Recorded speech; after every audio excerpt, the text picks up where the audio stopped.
Good evening. My name is Josephine Jones, and I direct programs in the Center for the Book for Colorado Humanities. Everything we do at Colorado Humanities is a team effort, and I particularly like to thank Abby Kerstetter for taking the lead on Colorado Book Awards in this challenging year. Chris Goff for her continued support now as technical producer, and our board of directors, and the army of volunteers who select the finalist books. Although we're online this year instead of snug in the Book Bar, we can still purchase books through the Book Bar's website. Book Bar is our co-host for the readings and will gladly mail them to you. Our sponsors also continue their support. Denver-based Outskirts Press, a longtime sponsor of the Colorado Center for the Book, stands ready to help authors develop, publish, and market their books.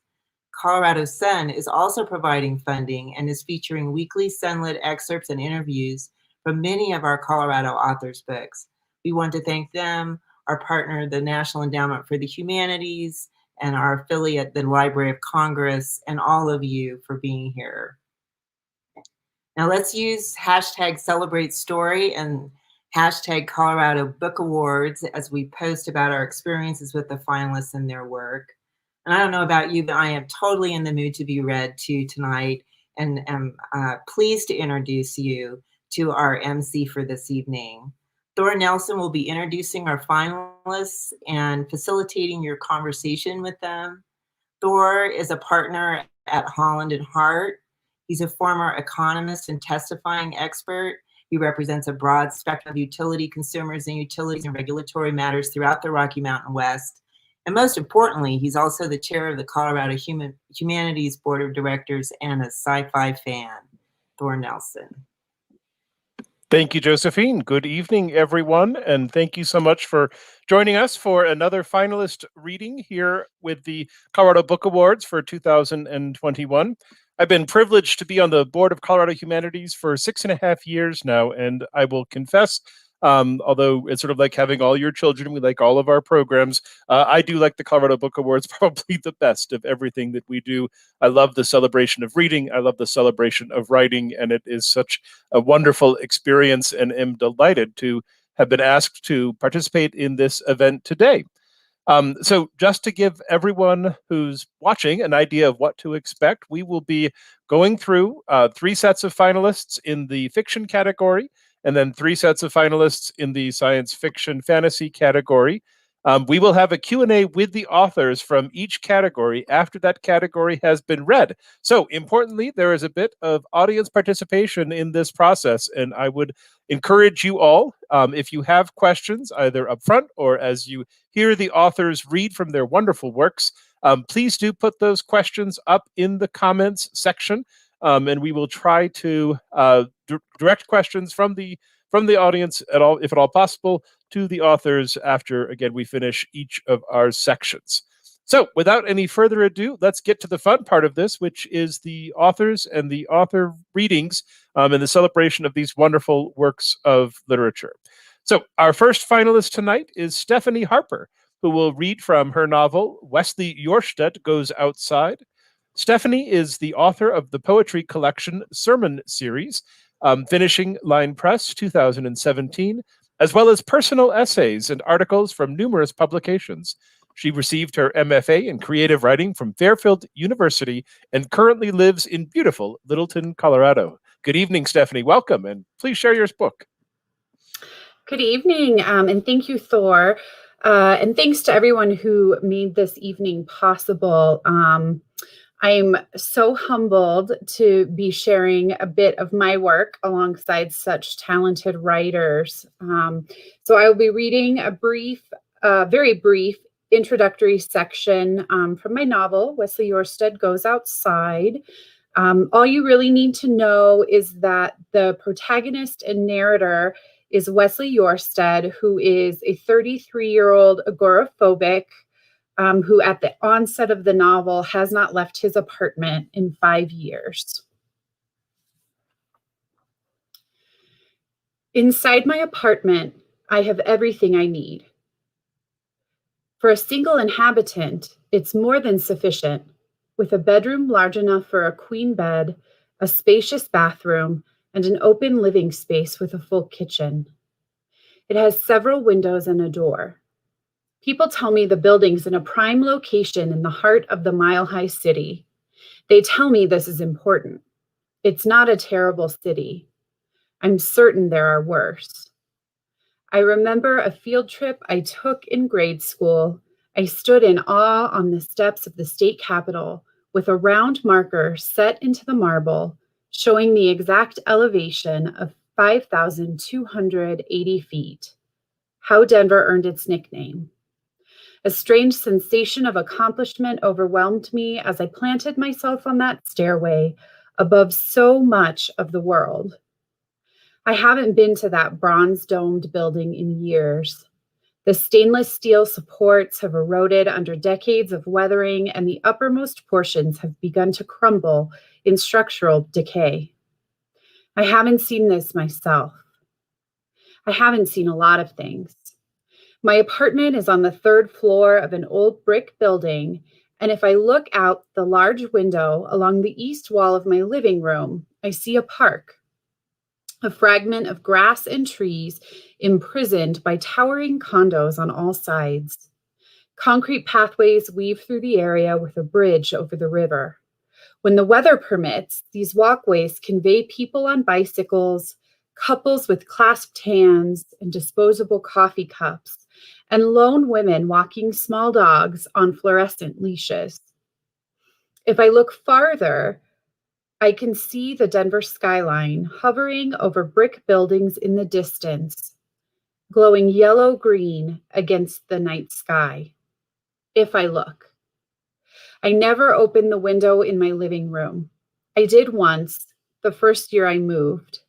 I'd begun to spend more time inside by then, aware that when I went anywhere, I'd become overwhelmed by the utter unpredictability of people and places.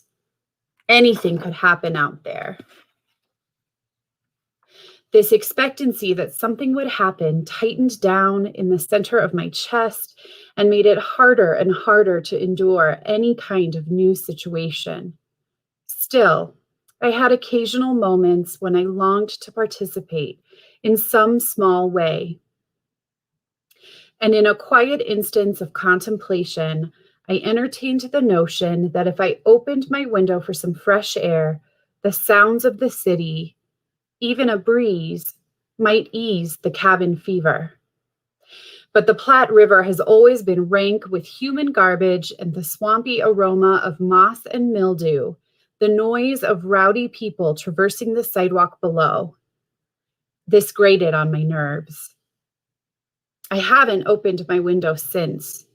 That was 5.5 years ago, 6 months to the day before the last time I left my apartment, the day I realized I'd never leave again, October 27th, 2004. I have everything I need inside. Thank you. Thank you, Stephanie. That was wonderful, and what a tremendously timely book in the era of COVID. Very, very interesting, and thank you for that. All right, our next finalist is R.L. Maizes, reading from her novel, Other People's Pets. R.L. Maizes' short stories have aired on National Public Radio and have appeared in numerous literary magazines. Her essays have been published in the New York Times, the Washington Post, Lilith, and elsewhere. Her fiction has received honorable mention in Glimmer Train's Fiction Open Contest and has been finalists for numerous awards. Good evening, R.L. Thank you for joining us, and please share your story. Thank you so much. It's such an honor to be here. I really want to thank Colorado Humanities and the judges and my fellow finalists. It's just wonderful to be included among all these wonderful books. Other People's Pets is a novel about an animal empath who was raised by her father to be a burglar. And in order to justify her way of life, she takes care of pets in the homes she robs. But it's also in a larger way about breaking unhealthy bonds with the past and learning to accept love as it comes. I'm going to read the prologue, which takes place when the main character, Lala, is a child. And I'm going to read a little bit of chapter 1, which takes place when she's an adult. Prologue, winter, 1999. One minute, Lala joins a flock of geese, skating across the lake as they fly overhead. And the next, squeak, crack, she plunges into darkness. Her snowsuit inhales icy water and clings to her, weighing her down and threatening to pull her under. Though she tries to tread water, her skates are too heavy. She opens her mouth to scream, and the lake rushes down her throat. Just when she thinks she'll drown, she sees her mother. Mama, she gurgles. But the woman who calls herself mother turns and skates away. Frigid black water tugs at Lala's ankles, pours concrete into her muscles. She goes under. Still and cold, it's the loneliest place she's ever been. Too dark to see anything that might thrive there. Perfectly silent until the sharp bark of a dog cuts through the water, summoning her back. Maybe help has arrived. Remembering swim lessons her father gave her, Lala gathers her strength and frog kicks to the surface. 10 feet away, a black dog awaits her. She swims toward him, reaching the edge of the hole in the ice. Hands on the white mass, she pushes as hard as she can, but can't raise herself. She frog kicks again, desperate to stay above water. The dog howls. Urged on by the animal, and no longer alone, she presses her arms against the surface of the ice, but lacks the strength to lift herself out. Exhausted, the cold stiffening her muscles, she waits to sink again. But this time, she doesn't go under. The arms of her jacket have frozen to the ice. That's all she remembers. Later, she learns a man and woman arrived to skate. They found the dog keeping watch, Lala unconscious, attached to the ice. On her cell phone, the woman called emergency services, who rescued Lala. The dog bounded into the woods before anyone could reward him. No one knew whose dog he was or where he had come from. It wasn't until Lala was being loaded into an ambulance that her mother returned. She had gone to get help, she said. From under warm covers the next morning, Lala hears a dove coo-coo to its mate. The bird's heart thrums with excitement. When her own pulse takes up the beat, Lala doesn't know what to make of it. Chapter 1, Fall, 2015. In exam room 4, Lala rubs the silky muzzle of a Labrador retriever named Duck. A woman who looks to be in her 30s pales as she points out a lump on the Labrador's side, but focusing on the dog, Lala barely notices the owner's anxiety. She takes a history and performs an exam. Soft and movable, the growth is probably a harmless lipoma. What do you think? The woman says. Lala knows better than to offer a diagnosis before the resident has seen the patient. I'll get the doctor, she says. With a 22 gauge hypodermic needle, Dr. Munn extracts cells from the lump. Though nowhere near the tip, Lala feels the prick as it goes in. The doctor shows her the cells under a microscope, then gives the owner the good news. It's a benign fatty tumor, just as Lala suspected. Pleased to give the dog a reprieve, Lala remembers why she loves her work, even the general practice rotation, which others find dull. Her exhaustion from working 12-hour days fades. Color returns to the owner's face. I don't know how to thank you both, she says. We're glad to help, Dr. Munn says. When Lala is silent, the doctor clears her throat. She turns to Lala expectantly. Glad to help, Lala parrots, already thinking about her next patient. An hour later, Lala prepares to place an IV in a border collie's cephalic vein. The dog must have eaten peanut butter biscuits in the waiting room. They make Lala's tongue feel sticky and thick. She shaves a spot on the dog's front leg and scrubs the site with alcohol and chlorhexidine before inserting the needle. She can hardly believe in less than a year she'll be graduating and seeing patients of her own. When the phone in her pocket goes off, it isn't the ringtone for her fiancé, Clem, Doctor, doctor, give me the news, or her father, Zev, run, daddy, run. So she puts it out of her mind. Treating a nervous, aging poodle, Lala scratches above the dog's heart and feels a pleasurable ache in her own chest. You're a champ, Gordy, she says, after drawing his blood, but the dog doesn't look at her or otherwise seem to hear. She walks the poodle to the waiting room, where a man in a navy suit reaches for the leash. He never greets me at the door anymore, he says, his voice quavering. Excuse me? He's not a butler, Lala mutters. Excuse me, the man says. Could be his hearing. He is an older dog, Lala says. In the break room, a tofu and avocado sandwich in one hand, Lala finally taps the phone message. Hearing John O'Bannon's voice, she stops chewing. O'Bannon is an attorney who represented Zev and Lala in a burglary case when she was a teenager. Sorry to tell you this, he says, but your dad has been arrested. Thank you. Thank you, RL. That was beautiful. All right. And our last finalist in the general fiction category is Melissa Payne, who will be reading from her novel, Memories in the Drift. Melissa is the best-selling author of The Little Secrets of Lost Stones. Sorry, I don't know where the little came from. Let me try that again. The best-selling author of The Secrets of Lost Stones. She first learned the importance of storytelling when she worked for a residential and day treatment center for abused and neglected children. Melissa lives in the foothills of the Rocky Mountains with her family and the occasional bear. Good evening, Melissa. Thank you for joining us, and please share your story. Thank you, Thor. I like the little secrets. Maybe we'll think of a title change. Thank you to the Colorado Humanities. This is just a fabulous honor, and I'm very, very happy and honored to be here. Memories in the Drift was a story I created after a very real life town of Whittier, Alaska. Some of you may know it. And I wanted to create a story that uncovered, kind of showed how unique this community was, what was special and really beautiful about it.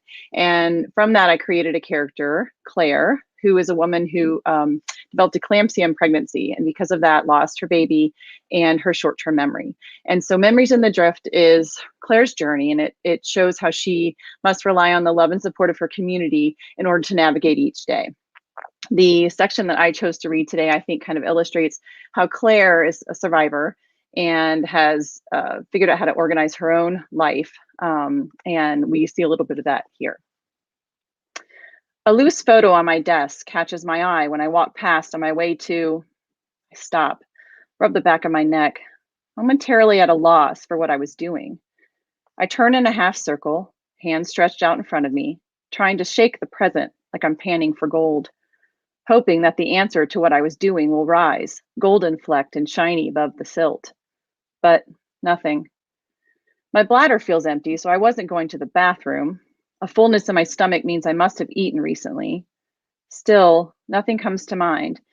And when my eyes spot the photo again, I pick it up, grateful for something to occupy my thoughts. I smile. The picture is of me and Dad after I received my graduate degree in elementary education. School was always a safe place for me, and as I grew older, it became an easy leap for me to see myself as a teacher. Teachers didn't disappear for days inside their bedrooms or have to leave Whittier to drive a truck for weeks on end. Teachers, at least in Whittier, were around and available for students, even when the school was locked up and dark. Plus, teaching came naturally to me, and I loved being around kids, especially the ones who were too loud or troublemakers or angry at the world. I could relate. I look at the picture again. Poor Dad. I put him through so much. Once I pulled the fire alarm, just for fun, and forced the entire building outside in the middle of a night when the snow flew sideways. I skipped school with Tate more times than I can count, and we shook the vending machine so hard, hoping snacks would fall out, that we broke it. I can come up with a list of stupid things I did when I was a teenager. I think at one point the homeowners board wanted to kick us out because of me, but Dad and Ruth were always there, and my antics didn't go unpunished, at least the ones I got caught for. So it was easy picking my major and later deciding to get my master's in education, because without all the adults sticking with me, believing in me, and punishing me too, I might have followed a very different path. Once I was focused, school came easily to me, due much in part to my love of lists and notes and calendars of all kinds. I look again at the picture, remember the proud tautness of Dad's shoulders, so convinced that I would take my education and travel the world. He wanted me far from Whittier, refusing to ever see how much this town had saved me. I did have friends who left to teach in international schools all over the world, and I could have gone that route, I suppose. but there was a big part of me that yearned to give something back to the kids in Whittier. I shake my head, blink rapidly. That was all a long time ago, I tell myself. In some ways, I can feel the years that have passed since this photo was taken, in the texture of the skin across my arms, the looseness around my eyes, because time itself has changed me even if I don't recall its passing. In other ways, it shocks me to face the truth. The present is liquid, flowing from moment to moment, and I am a raft, drifting with the current, not always connected to the minutes or hours, days and weeks attached to the passing of time, until I stare at a photo like this and am forced to acknowledge how much I have missed. I press my arm against my eyes, wait for the burning to fade before looking at the picture again. In the picture, I'm wearing a black cap and gown, and Dad has his arm tied around me, his bearded face split in two by his grin. I trace the outline of the two of us with one finger. This was taken right before the ceremony, before my mother's untimely arrival, before I broke the news to Dad about my job in Whittier, and before Tate Dunn walked back into my life. No, Claire, you can't come back to Whittier. Dad had touched my face like I was delicate and made of glass, a sad wrinkle in his forehead. It isn't the right place for you. It's too small, honey. I think if I'd been able to afford something better for Alice, maybe things would have been different. I put my hand on his arm, made him look me in the eye because I was both angry and saddened by his words. I'm not her. I'm nothing like her. The memory fades and I focus on returning the picture back to where it belongs. That must have been what I was doing in the first place, certainly not dredging up old memories that hurt. Framed pictures line the hallway and I let my eyes travel over them, looking for an empty frame where this one might belong. There's a picture with me and Dad by the water, a glistening salmon swinging on a fishing rod between us. Another of me as a toddler, a little monkey clinging to his back during a hike, blonde curls flat against a chubby face. A grainy photo of me standing in the mouth of the Whittier Tunnel. Dad took that one the last time he drove me to college. He stopped just before we entered and ordered me out, said he needed photographic evidence that my days of traveling the tunnel were numbered. My phone buzzes and a reminder pops up on the screen. Relax and read your favorite book. Make coffee. I click my tongue and smile. I must have been making coffee. Then maybe I got this photo out because I was thinking about him. It's enough of a guess to make me feel grounded, and now I know my next move. Go to the kitchen and see if I made the coffee or was in the middle of it. When I enter the kitchen, I freeze. A young girl, maybe 9 or 10, kneels on the yellow laminate squares, small hands collecting hunks of glass.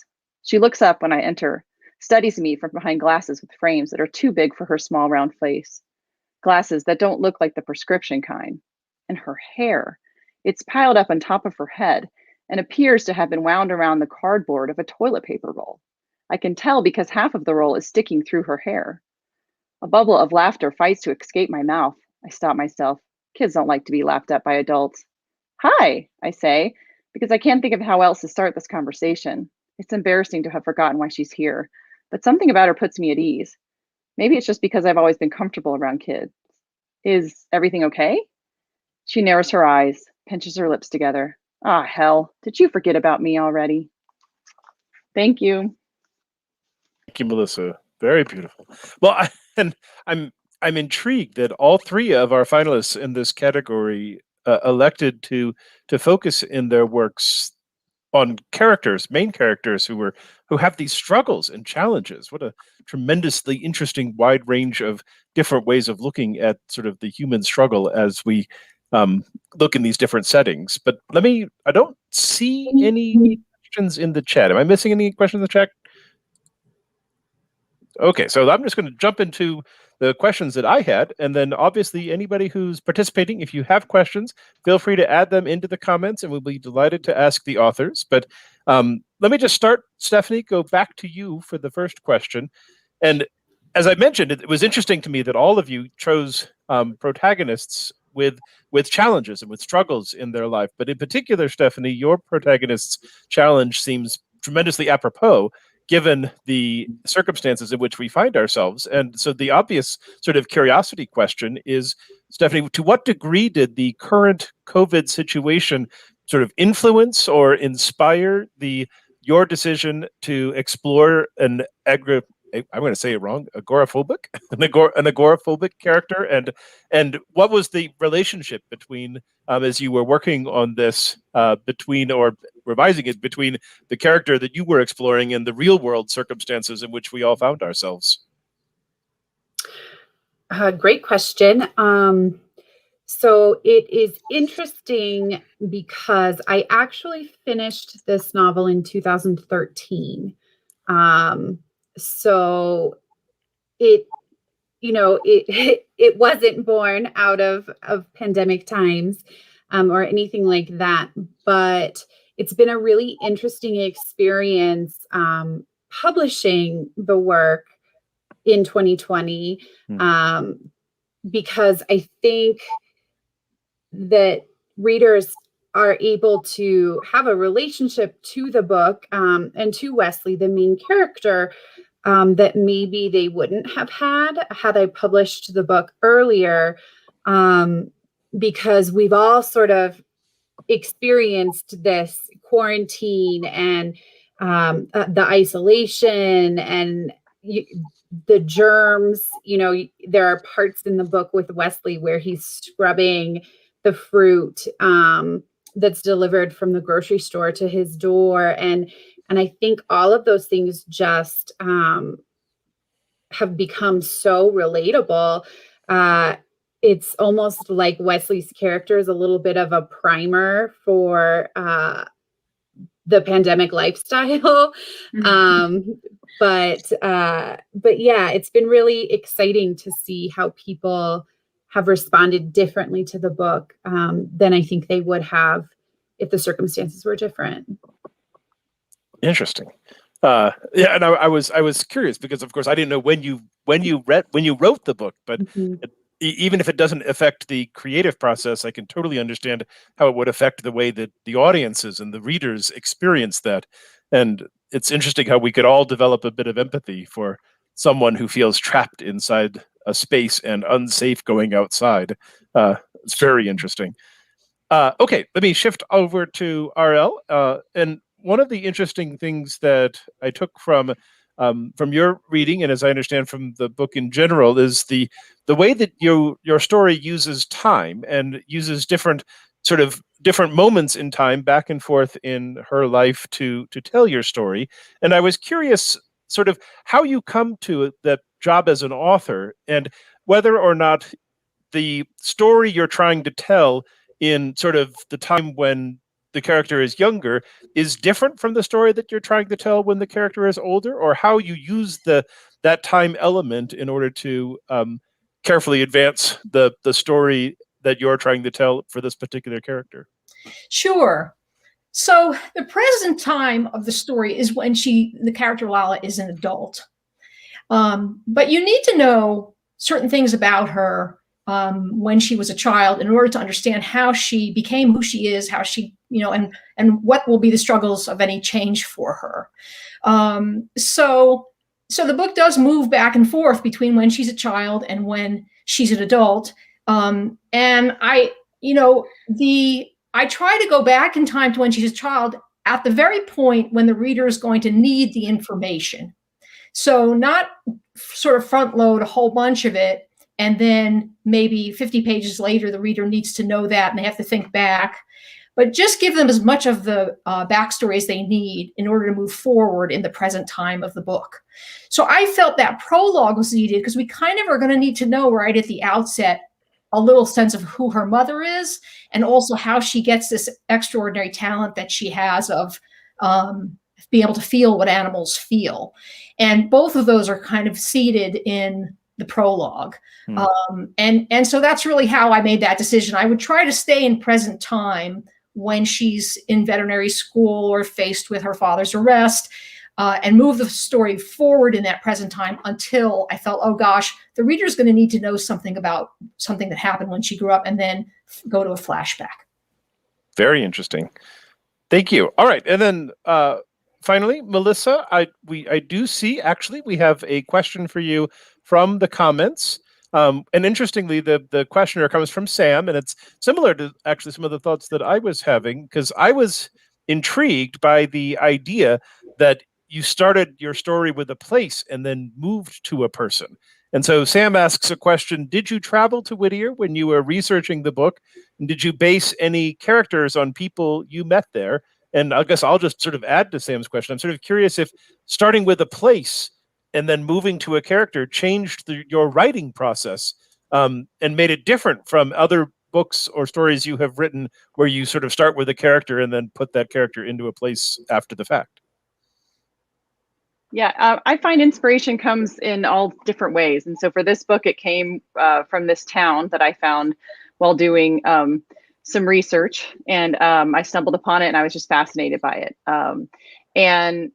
So I did go to I did go to Whittier, but I went after I had written my first draft. So I wanted to get the character right and get her story right. And then I wanted to go and make sure that Whittier was right. I had done, like I said, an enormous amount of research on this town and had spoken to some folks, but going there was an amazing experience because I got to go and then experience it as my character. And that was really interesting. And I met amazing folks, and I stay in touch with a few of them still to this day. And I was very lucky to do so. Alaska is just an amazing place to visit. So yeah, that's where I definitely went. And the process of, I was really wanting to show this community what I had watched this documentary, and one of the residents said, and just a quick bit of backstory, about little less than 200 people live year round in one building that houses government offices, post office, tunnels to a school because of weather and elements. It's a 14-story Cold War high rise. So really fascinating. And the only way in and out of town is by boat or by a one-way tunnel that changes direction every 15 minutes. So it just created such really neat challenges as a writer to think about how I can show what makes a community like this really special. And one of the community members in a documentary that I had written that really just kind of what drove everything home for me. She said, we don't always love each other. We don't always get along. But at the end of the day, when somebody needs something, we are there for each other. And I thought that was powerful. And I thought it was a really great example of communities in general, big or small. Very interesting. So the last part of Sam's question, though, any of the residents of Whittier might see themselves in the characters in your story? No. Well, now there are actual reindeer that do get paraded around town sometimes and have a pen outside of baggage towers. But no. But don't we all get that? Doesn't your family all say to you, was I in that book? Exactly. All right. Thank you all very much. All right. We'll set aside our fiction finalists for a moment and move on to our science fiction fantasy finalists. And in that group, we will begin with Todd Fahnestock. Todd is a writer of fantasy for all ages and winner of the New York Public Library Book for the Teen Age Award. Tower of the Four, Threadweavers, and the Whisper Prince trilogy are three of his best-selling epic fantasy series. He was a finalist in the Colorado Authors League Writing Awards for the past 2 years for Charlie Fiction and The Undying Man. Tonight, he will be reading from The Tower of Four, The Champions Academy, episodes 1 through 3. Good evening, Todd. Thank you, and please share your story. Hi. Well, first of all, I want to echo what everybody else has said. Thank you so much to the Colorado Humanities and Center for the Book. And congratulations, all of you finalists. It's really great to be here with all of you. I'm going to read from a chapter that's a bit later on in the story, believe it or not, because I think it's a really good introduction to this one particular character. It's the first that comes from her perspective. And so just to give you a little bit of background, this is a school where people have to bond together. 4 students have to bond together in order for them to learn magic at all. And at this point in the story, 3 of them have bonded and 1 of them has not. So I'll jump right in and just start reading it. Okay. Vale had been 7 years old when her mother had died. In Mother's last moments, she had lain in the little alley outside the Wayward Inn, racked with the mud fever and hacking up bloody chunks of her lungs. Vale had held Mother's cool hand while, just a thin wall away, travelers and locals laughed and drank by a warm fire. Why won't they help us? Vale had asked her, scared of the mud fever, scared of being alone. The wealthy of Torliok looked at Vale and her mother like rats. They weren't seen as people, just something vile to avoid. Make a face and kick it away. Vale had already gone into the Wayward Inn, tried to get someone to come help her mother, but a man had kicked her in the side so hard something had cracked, and now it hurt every time she moved. Why do they hate us? She had asked. We are the dark horses, Mother had told her, her face as pale as a noble and as gaunt as a skull wrapped in skin. Vale had known in that fated moment that her life was about to change forever. She was going to lose Mother. Mother was going to die, and Vale was going to be alone. No one... Mother had begun, then coughed. The cough had turned into 3 coughs, then into a racking fit. For a breathless moment, Vale had thought those would be Mother's last words, that she would die before finishing. But the spell had subsided, and Mother had continued in a thin, whispery voice. They are the pretty white horses. They feed and brush each other, but not us. Not the dark horses. But the dark horses are special. Special? When they catch the sunlight. When they catch the sunlight just right. They flash more brilliantly than the whitest horse ever could. That is you, my little Vale. It is you and all the other dark horses. You must catch the sunlight. You must make yourself brilliant. And when you do, you must do the same for all of us, all of the dark horses, because they never will. They never will. Her voice had begun to fade. You could be the sunlight, Vale, shining upon the dark horses. Make them brilliant. And then Mother had stopped talking. Her hand had gone cold, and that was the end. Make them brilliant, Vale. Vale. Vale. Vale! Vale's head snapped up. Princess Oriana and Royal had stopped on the lawn and turned back to look at her. Beyond them, other students played athletic games in the sun or sat in the shade of the trees. Brahm had come back to her. Vale stood in the dormitory's shadow, right at that line between darkness and light. The beautiful white horses, of course, stood in the sunshine. Jealousy raged inside her. She shoved it down. You've all opened your soul blocks, she said tightly to Brahm. They were the laughing, drinking, callous patrons of the Wayward Inn all over again. They were kicking her to the side like a rat. You've used magic, all of you. Yes, Brahm said. He extended his hand and it crossed from light into shadow. She twitched, but she didn't take it. Vale, Brahm said softly, as though reading her mind. We have to trust each other. That's the key. Trust us just this once and you'll see. The truth twisted inside her. She'd seen the change in Oriana and Brahm. They'd found that trust, and then Oriana had done the same thing with Royal, striking a spark that Royal had made into a flame.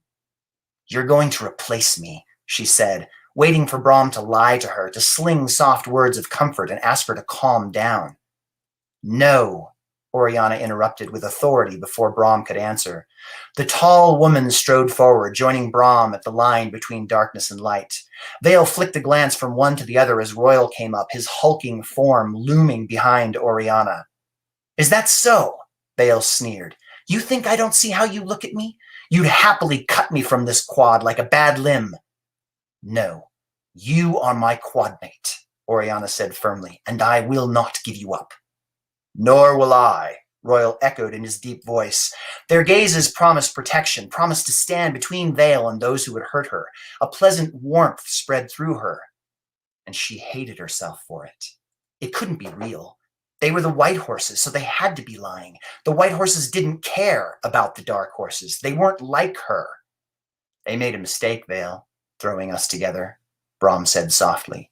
She looked up into his dark eyes. They thought they'd make the worst quad in the school, but they made the strongest instead. And not in spite of you. Because of you. He gave a little wiggle to his extended hand, invited her again. She didn't know what to do. They were everything she hated, what she'd sworn always to hate. White horses like these had let her mother die. She desperately wanted to become a quadron, though. But to bond herself to these, the worst of the white horses, they would betray her. As sure as the sun rose, they would cast her aside. It was inevitable. I don't know, she said. I do, Brahm said. Take my hand. She'd have to step to grab it. Step into the light. His words from a moment ago floated in her mind, refusing to go away like they were important somehow. They made a mistake throwing us together. They thought they'd make the worst quad in the school, but they made the strongest instead. The princess, the Fendiran, the builder's boy, all enemies. The collector had done this on purpose. He'd thrown them all together, never thinking they'd succeed, never wanting them to succeed. He had sabotaged this quad, taking the powerful and turning them into misfits, taking the white horses and turning them dark. Vale's view of her quad mates pivoted so abruptly she gasped, and she saw them with new eyes. Not a perfect princess, but a broken one.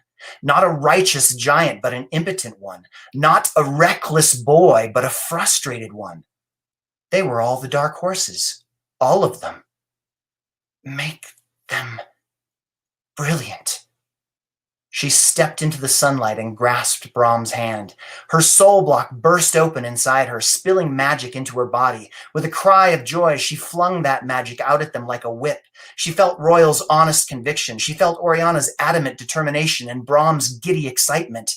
Their emotions flooded through her, and for the first time in her life, she felt that flash of sunlight that her mother had spoken of, that flash that made her brighter than all the others.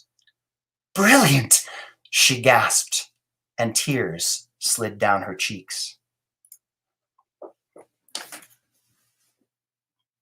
That's it. That's all I've got for today. And I just want to say the writing was great, but the reading was great. I think you're totally ready for your audiobook. Just got that nailed. Thank you. Thank you. All right. Our next finalist in the science fiction fantasy category is Catherine Wallace Hope, reading from her novel, Once Again. Catherine earned her degree in creative writing at the University of Colorado and also delved into dance in New York and art and psychology in California. When she returned to Colorado, she became an instructor at the Lighthouse Writers Workshop, offering creativity workshop for writers. Good evening, Catherine. Thank you for joining us, and please share your story.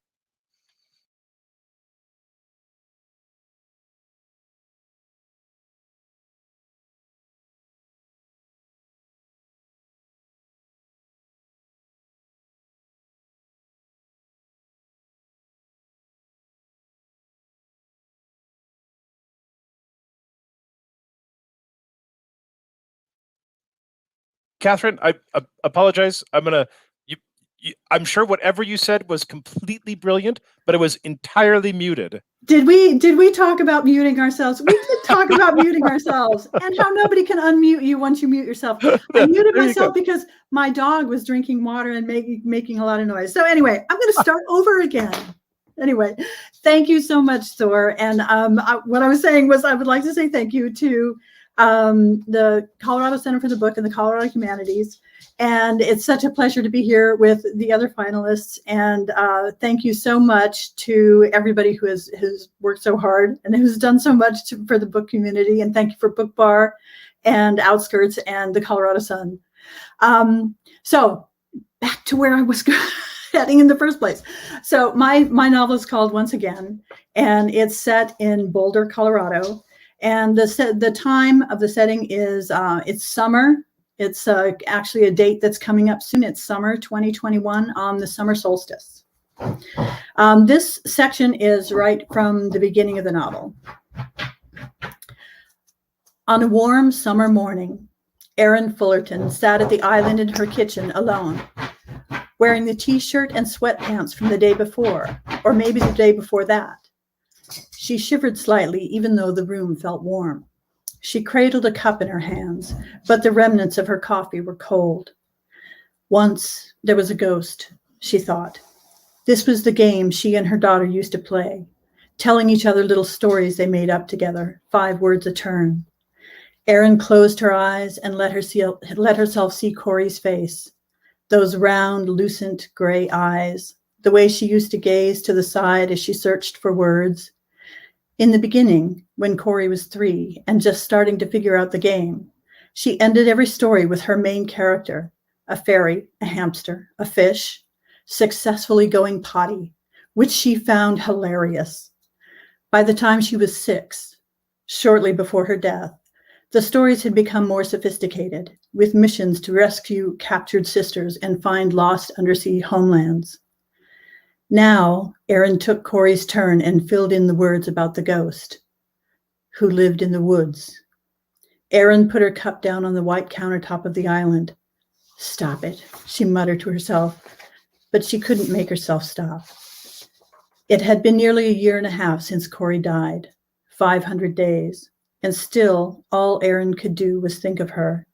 She couldn't start new things. She couldn't make lists. She couldn't reach out to other people. She couldn't find her way back to the normal world because, she thought, this is what becomes of the mother of a murdered child.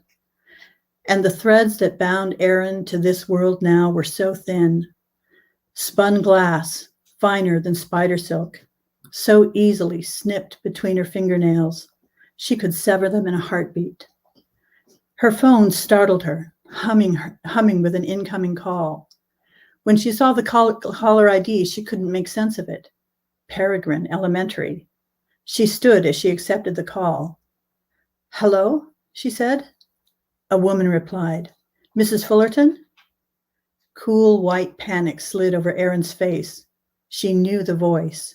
It was unbelievable that this woman was calling her, speaking to her again. "Mrs. Fullerton?" Aaron repositioned the phone against her ear. "Yes?" The voice came back over the line. "This is Gina in the office at Peregrine Elementary." An image of this woman surfaced from a murky pool of memories, faces of those who were involved during the days after Corey's death. Aaron wrapped a protective arm over her chest. "Why are you calling me?" "Well," Gina paused as if she were the one who was surprised. "We have Corey here in the office and she's running a temp of 101.8. Aaron flinched from the sting of this woman saying her daughter's name. Her lungs shrank in her chest and she grabbed the edge of the island's counter. "What?" The world seemed oddly slanted and she thought she might lose her balance.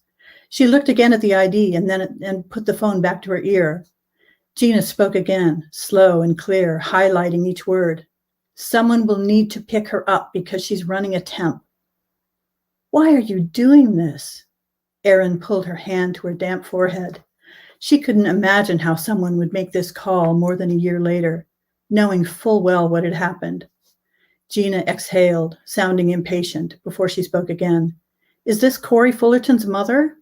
"Yes," Aaron snapped. "Then you need to pick her up," Gina snapped back. "What is wrong with you?" Aaron paced the kitchen tiles. "Don't you know what a horrible thing you're doing?" The quiet lasted a few seconds. Aaron thumbed her ring into place. She narrowed her eyes and sharpened her vision as if this contemptible woman were standing in front of her. "Mrs. Fullerton," she said, "I'm going to have someone else talk to you." Then there was the off-key music of being on hold. Aaron's pulse thrummed in her ears and she couldn't swallow. She had to have water. She grabbed a cup and filled it from the tap. It was then that she looked up through the window pane. Outside, it was snowing. She dropped the cup and it clattered into the sink. Snowflakes chased down from the pearl gray cloud cover. Half a foot of new snow lay on the ground and the limbs of the spruce trees hung heavy with the slow falling burden. She leaned on the counter with her hand over her eyes. This is what happens, she thought. Eventually you lose your grip and start to fall. Sounds rose from the phone and she listened. Gina said, "Well, if there's a problem." "No," Aaron interrupted, scrutinizing the snowfall. She dropped the phone on the counter and ran to the stairs and up toward Corey's room. She froze in front of the closet door. Impossible, she thought. She should count to 5, her self-care instructions. Stop, breathe, count, step back, break the loop. Her thought was to open the door slowly so the dust wouldn't stir, the air wouldn't shatter. The quiet that had accumulated over all the months when she had stopped outside the door and held her breath and listened. The empty room should be just as it was, nothing but dark space, and in the closet, the neat white boxes of Corey's things that Aaron's mother had packed up and placed in stacks. For an instant, Aaron wondered if Corey's specter would wake, silver light in the dimness, and turn to her, a stunning, beautiful, living absence. She reached for the knob, turned it, and flung the door open wide. The riot of color sent a shock through her. color and light and clutter. All of Corey's things were back. Her bed tumbled with purple covers and fuzzy pillows, her turquoise curtains, her lamp revolving with lavender lambs, her clothes, her toys, her games, books, shoes, socks everywhere. The world as it was supposed to be. Who would do this? Who could have done it? No one had been in the house but Aaron. Thank you so much. Beautiful. Okay. Our last finalist for this evening is David R. Slayton. David lives in Denver, Colorado with his partner Brian and writes the books he always wanted to read. White Trash Warlock, which he'll be reading from tonight, is his first novel. So congratulations for that. In 2015, David founded Trick or Read, an annual initiative to give out books along with candy to children on Halloween, as well as uplift lesser-known authors or those from marginalized backgrounds. Good evening, David. Thank you for joining us, and please share your story. Thank you, Thor, and thank you to Colorado Humanities. I really appreciate the opportunity to be here, and thank you, Book Bar, and it's just an incredible honor, and especially to be among so many amazing, talented, hardworking authors. Like, these get expensive. I want to buy everything I'm hearing. I'm going to read to you from a little bit in the middle of White Trash Warlock. The main character, Adam Binder, has realized he's in over his head, and he's going to have to ask for help from the people he least wants to, the elves, with who he has a really problematic relationship with. And so he spirit walks and goes to Lakeside Amusement Park, where the elves have taken up residence. The elves, Adam's bane and main annoyance, had chosen an amusement park as their Denver anchor.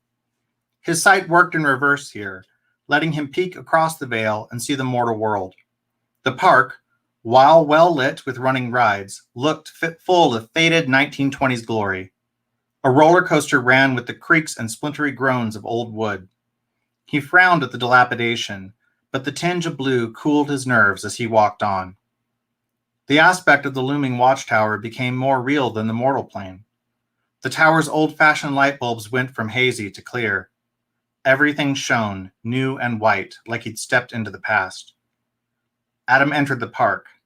The magic intensified, crashing around him like a wave. He could no longer see across the boundary. Stiffening his spine, he fought the urge to run back to his body.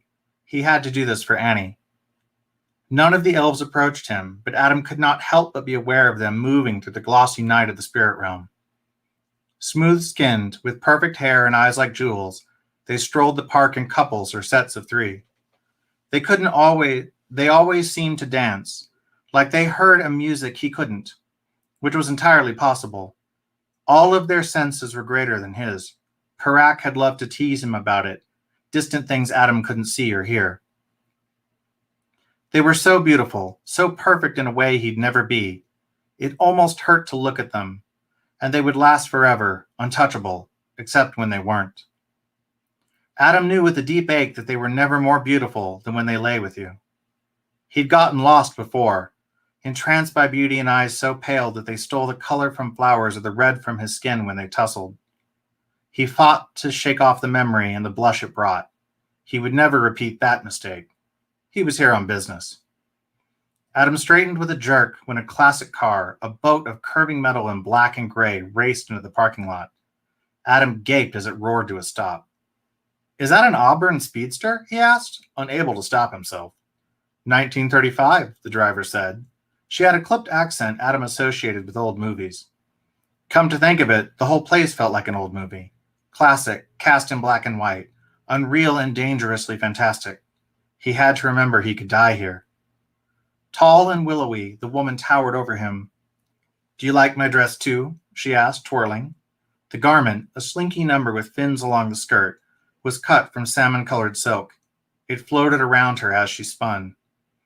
"Yeah," he said. His gaze caught on the wrap of black feathers draped about her shoulders. It quivered in the spirit breeze, more alive than plucked, even when she came to rest, still and elegant as carved marble. "It's pretty."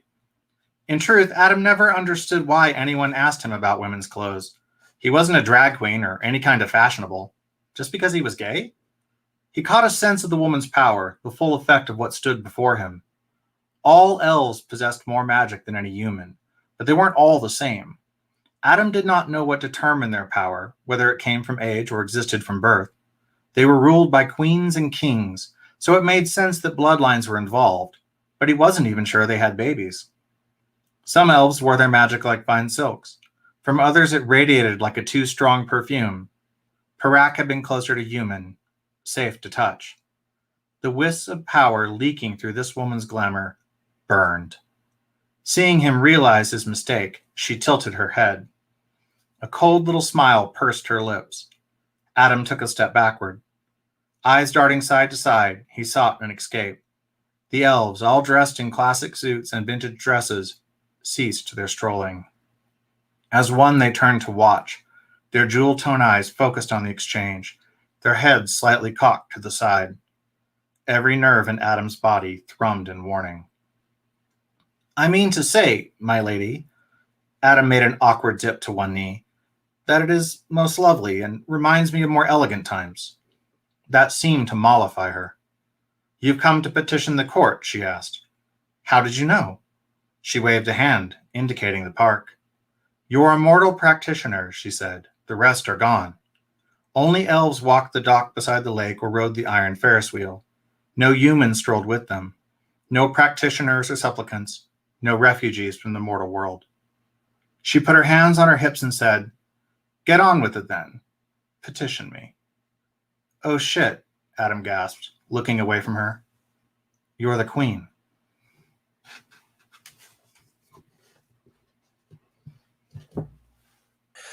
All right. Three terrific finalists and some terrific sounding books. I don't know, I'm using the word terrific a lot right there, but that was really terrific. I'm doing it again. I can't help myself. All right, let's jump into a couple of questions. So I don't see any questions on the comments yet, but if folks are tuning in and want to add questions, please feel free to do so. Although I do want to note for Todd, before I jump into your question, please note Aaron O's post in the comments, #Team Dark Horse. So love that. Thanks, Aaron. So Todd, I was curious as you were going through your reading, one of the things as sort of an avid fantasy reader myself, one of the things that I imagine authors like yourself might struggle with is how do you balance between the fantasy readers who probably have a fair bit of demand for expectations about a particular kind of thing. When you read a fantasy story, you sort of have a certain level of, Tolkien-esque expectations about what it's going to be like. How do you balance between those potentially reader expectations and your own sort of interest, I assume, in sort of coming up with new and creative and different ways of exploring a fantasy type of setting? And from your experience in writing these kinds of novels, how do you walk that tightrope? I think it's tough, actually. I think that I've vacillated back and forth between having this checklist of, okay, I've got to make sure there's a dragon, make sure there's a sword, make sure there's a quest. All these things that are expectations that readers do have, and then weaving in the things that are close to my heart, which tend to be a little bit more deep character evolution, strong character arcs where they start in one place and then go to a very different place. And I think for some readers that don't want any of that, they just want the same thing that they have read over and over and over again with just like some different bells and whistles. It may not appeal to them. I think that's the downside. Putting in a little bit more of that might not appeal to some readers, but I think for some it's what they're hungry for. So it's all, even within the fantasy genre, not everybody wants the same thing. I think that doesn't happen. So I think it's just narrowing down and finding that niche of the people that really, really love the kind of fantasy that I do. Great. Thank you. Catherine, let me turn to you for a moment.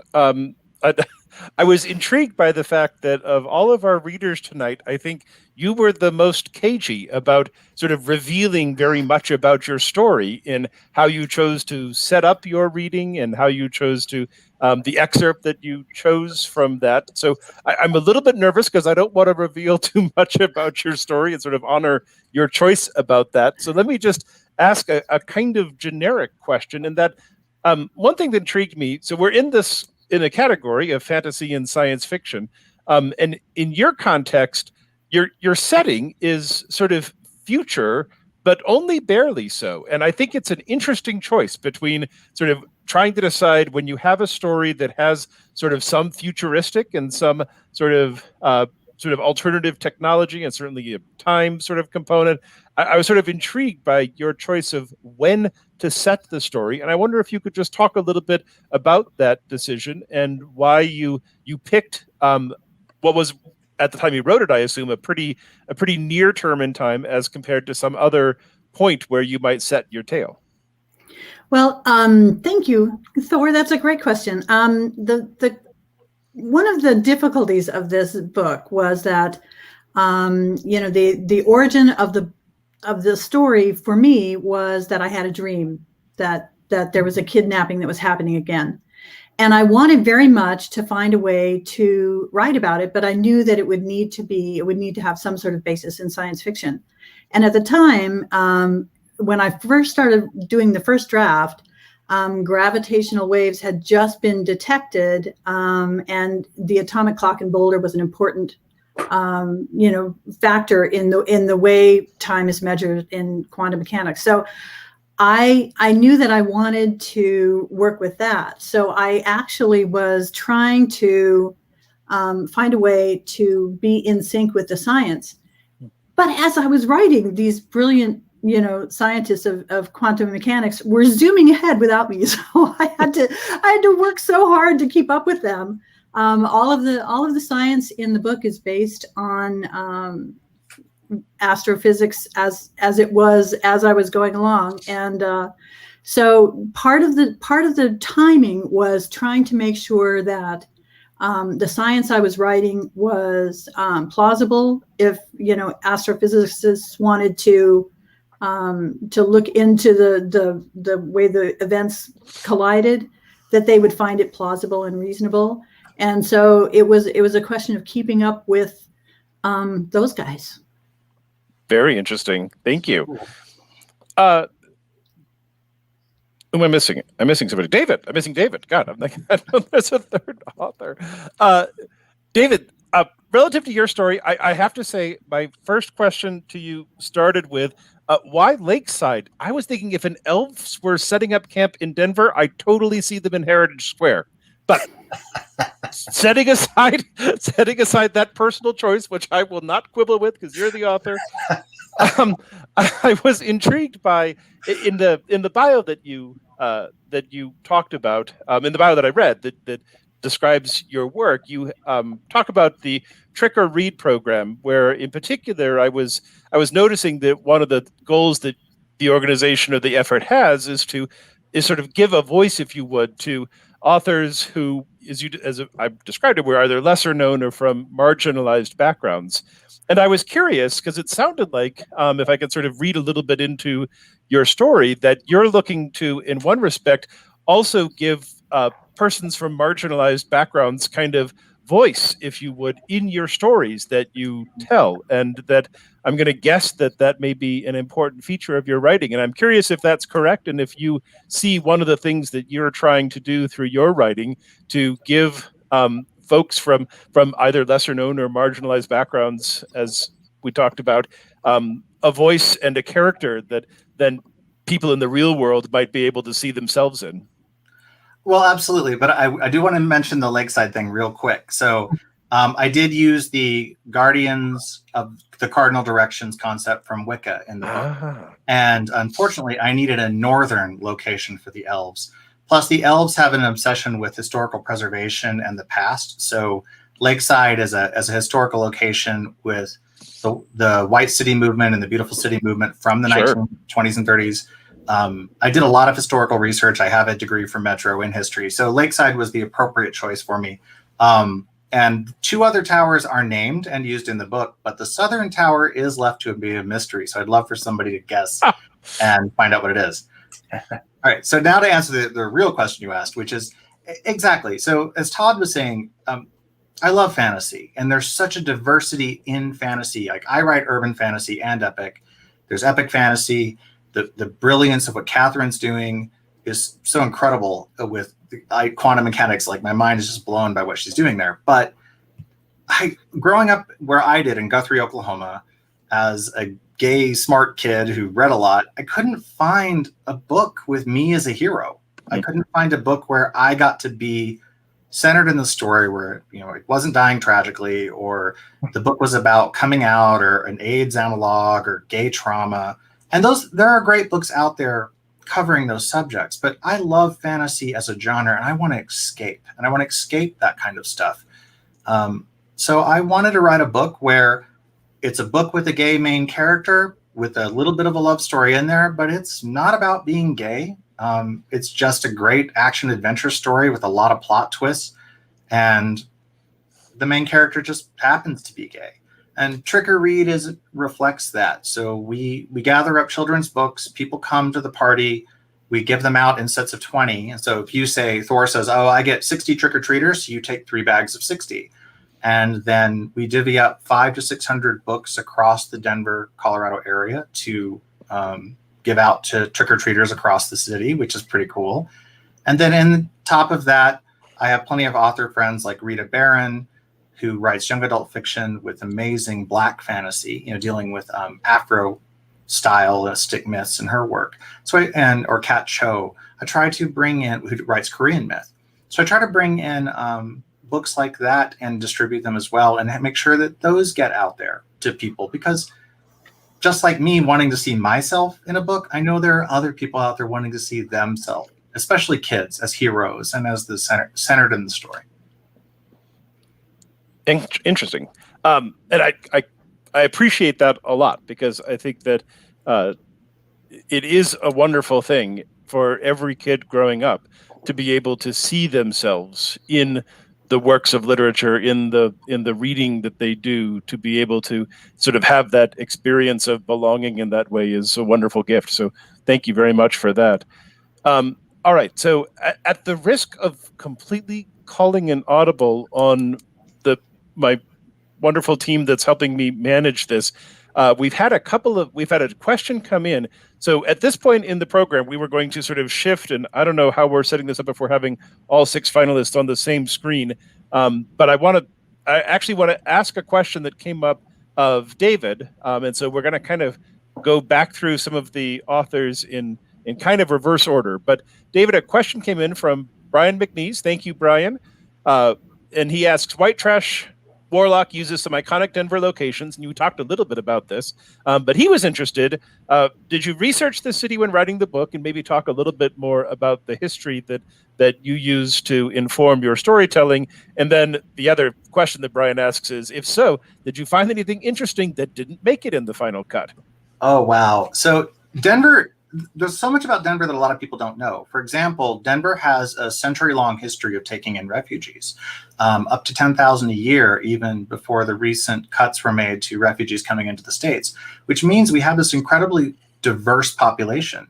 There are so many things that I did not get to use in the book. One thing I really wanted to touch on was the fact that lower downtown Lodo used to have a Chinatown, and in the late 1800s, that was destroyed in what we has historically been called a race riot, but is really a pogrom. And unfortunately, that whole community was driven out of downtown Denver, and their shops destroyed and broken down. And these are things about our city's history that no one knows. You have to research it. Or how the Auraria campus came to be in a similar gentrification of displacing the people who lived there when the city decided this was going to become a campus. So I'm a bit of an information junkie, and again, having a history degree from Metro, I love to collect these little tidbits of knowledge. So there are stacks and stacks of research notes and index cards that I did not get to include. I included as much as I can. And I also want to say, like, there are a few games for you if you read the book and you know Denver well and you know its history, a couple of the landmarks and the places don't exist anymore. So, and some of them are like, you'll have to play a game, and a certain Mexican restaurant with divers, for example, shows up, and it's one of my favorite scenes in the book. So I shudder to think what race of humanoids occupies the Denver restaurant with divers. Gnomes come to mind, but perhaps not. You'll have to read it to find out. I'm very proud of it, I will say. All right, another question came in on the chat, and I think it's actually perfect, Catherine, for you. So if I could sort of, again, totally go out of order and screw everybody up. Serena Dolan, I hope I'm pronouncing your name correctly, Serena.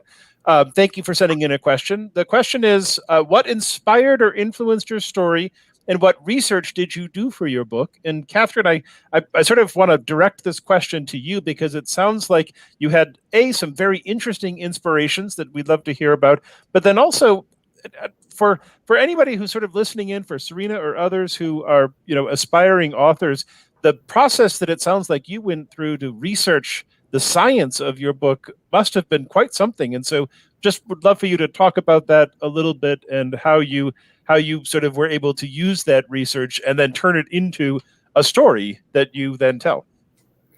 Sure. Thank you, Serena, for your question. The thing about, as I said, this the initial impetus for this story was a dream.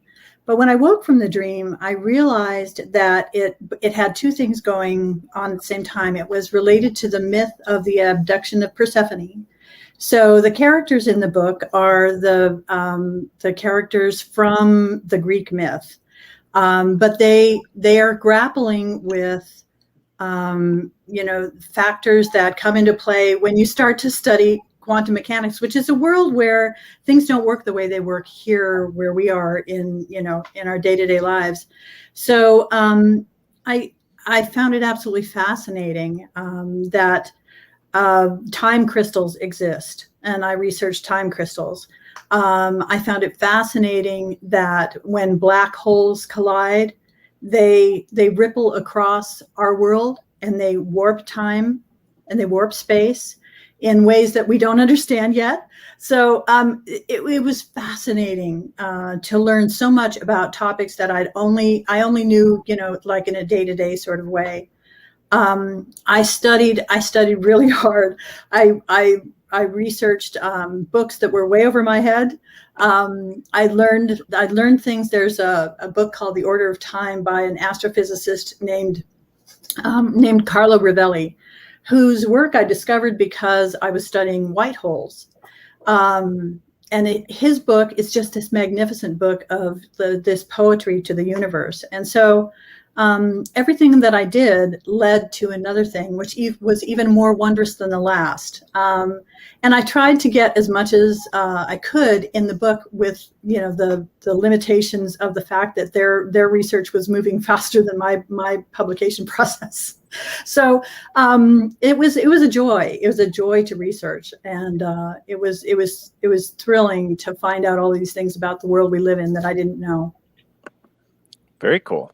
All right, and then sort of rounding out the rest of my science fiction fantasy, since we're doing this all backwards, I was curious again, Todd, in the context of the audience here, who may be aspiring authors or people who are interested in the process of writing. One of the things that you have done here is put your story in the context of a trilogy, and so from a sort of how-to kind of perspective, how does that impact the way you look at beginning to kind of structure and put a book together? And what is the difference between writing something which will carry on beyond just one sort of self-contained novel into a broader series of novels? And can you talk about that a little bit? Sure. I think about that a lot, because it's very much a fantasy mechanism to have these trilogies or never-ending series. And I feel that Tower of the Four is a pure example of that. In fact, I started Tower of the Four in episodes. You'll notice that it says Tower of the Four, the Champions Academy, episode 1 through 3. I started these in 30,000 word episodes, which is about 100 pages, where it just kind of does smaller chunks of the story. And my idea was to go for probably about 12 of those. So about three novel size volumes of those at the end, but maybe even continue on beyond that. So it's, I picked up a really great habit from Stephen King, reading Stephen King's book on writing, where it was more like not what he was telling me to do, but like how he was organizing the book in and of itself. So if I was going to give advice to young writers, first of all, read that book. There's lots of great books about writing out there, and that's one of them. But the way that he set the whole thing up, it was like all these little vignettes in the beginning. In the beginning, he starts with this CV of how he became a writer in the first place. And then he goes on to give his specific advice about writing. And the CV is like, well, the whole book is a story in and of itself, but each little vignette is like this circular story that is a gem and wonderful all by itself. You could take it, pluck it out of the book, and you could enjoy it all by itself. And so it keeps you hungry. Like you read this thing and you're so excited about it and you're like, oh my gosh, what else has he got to say? And you read this thing and it's a completely different vignette and it doesn't connect to the other one. And then you read this other thing and it's a completely different vignette, but you're getting fed this whole time. And then you get to like 3/4 of the way through the books and all of a sudden the vignettes that he's created before all seem to start to come together at the end. So it was this combination of linking them all together, but also making each individual piece absolutely delicious. You're I guess what I would say is you're paying off the reader very quickly in bite-sized chunks and then in this overarching payoff at the very end. And I was just wowed. And the next book that I wrote, it was all about doing that. It was all about trying to make those little vignettes. So excellent. Well, I will offer this thought. I love trilogies. I love different stories like that. But I will offer, and this is just from one book consumer, so take this for what it's worth. But after I read 5 books of the Robert Jordan Wheel of Time series, and I realized it was never going to end, I decided that I refused to read any more until the story actually finished. And amazingly, I died before he finished. It had to be carried on by another author, but it can get a little bit out of control. Oh, yes. And you're not alone. I've talked to lots of fantasy readers who that is their policy. I don't read something until it's done. Right. And that's when they start it. So give me an ending, please. Yes. All right, cool. Let's shift back to our fiction finalists. One of the things, and I'll go back to Melissa here. One of the things that was particularly interesting, as I mentioned briefly as we first started talking, was your choice to work with a protagonist who suffers from a very serious sort of condition in terms of the memory loss and the struggles that must involve. And to a great extent, this was true of all of the three of you in terms of choosing to write for characters who had particular and somewhat perhaps unusual struggles. But Melissa, in your context, what were the challenges from a writing perspective of dealing with somebody who, above and beyond being in a challenging set of circumstances, was in a challenging situation just living day to day? How did that influence or impact the way you approached the writing of your story? Thanks, Thor. That was the challenge of the writing. I really wanted to show, I didn't want to use her memory loss as a tool. I wanted to show what that experience would be like for the reader. So it was really important to me that she, that experience was very authentic. And so at times it was exhausting writing it. And I think at times it can be exhausting reading it, but that was my purpose, was to show how someone with her type of memory loss could function and what her experience would be like. And her character actually was based off of an actual person who was in a study out of the University of Iowa, and a really phenomenal woman who was able to come up with all these methods of dealing with her memory loss in ways that a lot of people never knew she had significant short-term memory loss. And that was just fascinating and so courageous, and it really struck me. And so I brought a lot of the way she dealt with her life into creating Claire. So that was the whole purpose, was to bring that experience then to the reader. And it was very challenging as a writer. Very cool. Well, love the fact you stretched yourself trying to make that work. I can't imagine doing what any of you do, but that to me seemed particularly challenging, and very excited to read the rest of that story. I'm going to go to RL, and so Serena, who you may have seen in the comments, had a question that she wanted to post to a bunch of different writers. I asked this question of Catherine, but I think it also equally applies to your story. And just to remind you, Serena's question was, what inspired or influenced your story, and what research did you do for your book? And RL in particular, I was intrigued by, even in the section that you read, the medical information and the precision with which you have the gauge of the needle, for crying out loud, that you put in there. And I don't know whether you're a professional doctor or a veterinarian yourself, but it sounds like there was a great deal of research that went into that. And I was hoping you could maybe talk to the people listening in about the research you did, and why you chose to do that, and how that then shaped working into the story, whatever it was you were able to learn about both animal medicine and psychology and the pieces that you brought into your story. Sure. Thank you. So there were two major areas that I had to research for this book. One was veterinary medicine, because my protagonist is in her 4th year of veterinary school, and because also she treats animals throughout the book. And the other one was actually burglary, because she's also a burglar, or was raised to be a burglar, and her father's a burglar. So in order to research the veterinary medicine, the first thing I did was I read a number of memoirs by veterinarians who had gone through veterinary school. So I would understand what my character understood in her 4th year of veterinary school. What could she do at that point? What had she learned? And then allow her to do those things throughout the book. There were a number of memoirs that I read to give me an idea of veterinary education.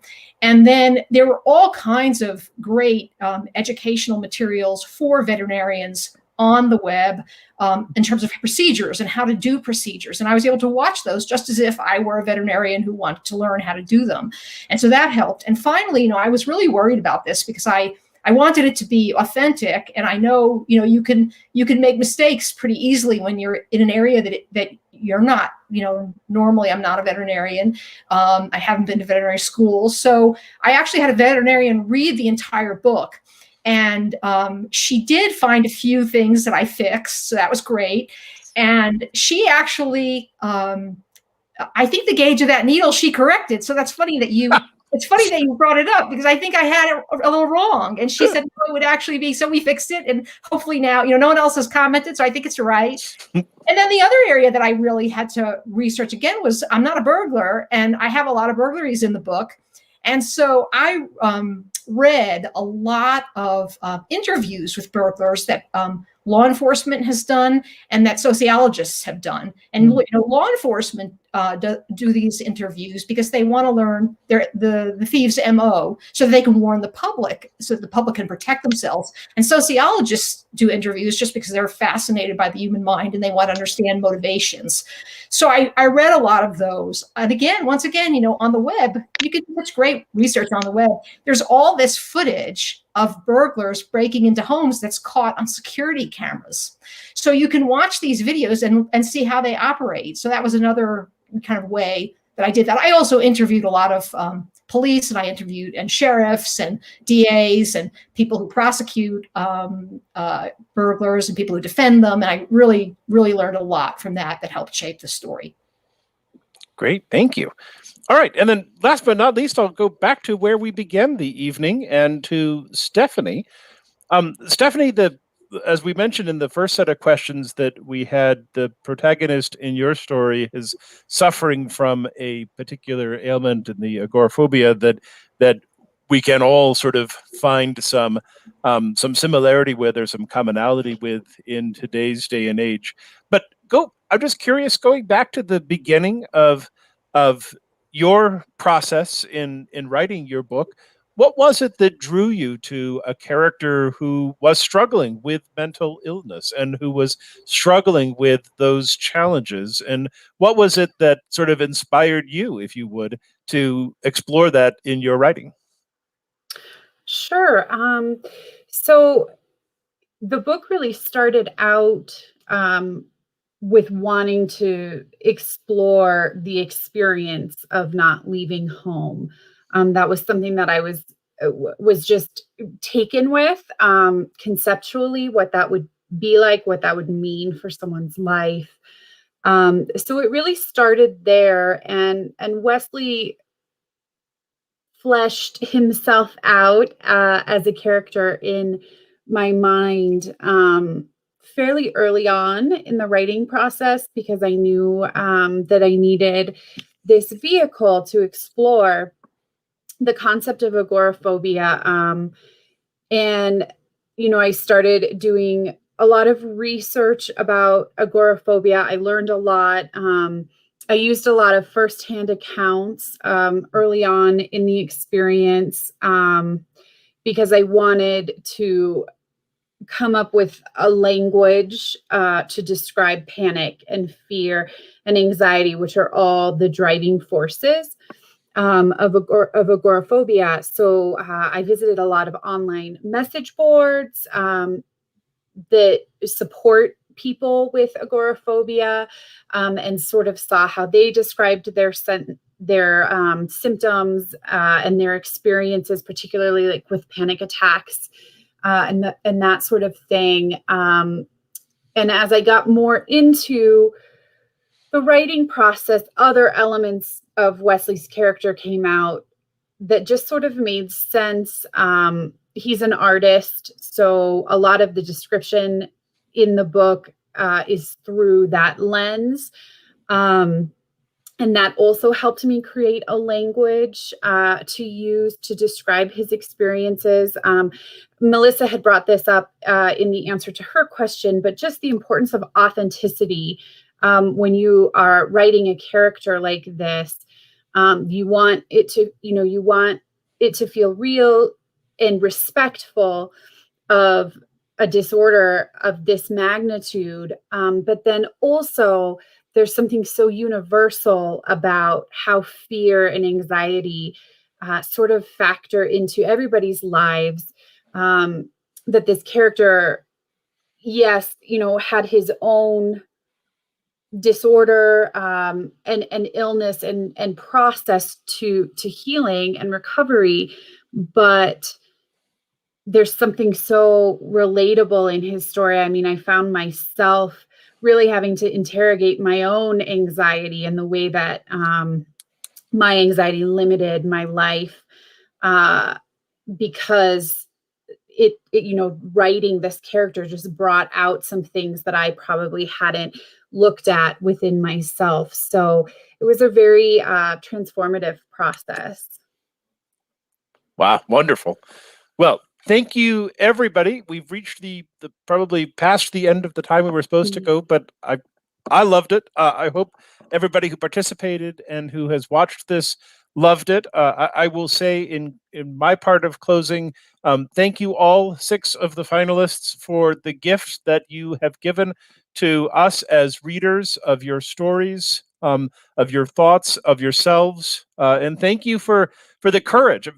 I've always been amazed by people who choose to be authors and the courage that you display in putting your hearts and souls out into the world for people to share and to learn from and to grow from and to enjoy and have fun with. So thank you all very much. And with that, I will turn it back over to Josephine to conclude our program. Thank you. Thank you, Thor.